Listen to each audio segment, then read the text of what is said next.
జరిగిన ఏదైతే అటాచ్మెంట్ మా ఫ్లాట్ సేల్ చేయాలని చెప్పేసి మేము అనుకున్న దాని తర్వాతనే ఈ అటాచ్మెంట్ నాకు మధుకి ఏర్పడింది. అక్కకి ఎలాంటి సంబంధం లేదు. అక్క ఫోటో ఒకటి మాత్రమే ఉంటుంది, అది కూడా ఇక్కడ బర్త్డే ఫంక్షన్లో కూడా కలవలేదు. తర్వాత ఏదో ఓకే.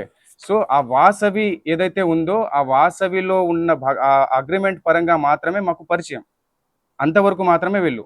జూన్ 9న వాళ్ళ ఆఫీస్కి వెళ్ళి రిటర్న్ అయిన తర్వాత జూన్ 10న నేను కూడా వస్తా అన్నా అంటే సర్లే అన్న చూద్దాంలే అని చెప్పేసి చెప్పడం జరిగింది.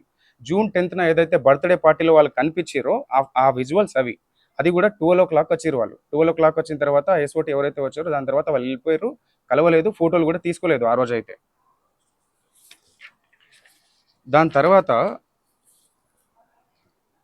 హేమకాంత్ రెడ్డి గురించి చెప్పాలి. నేను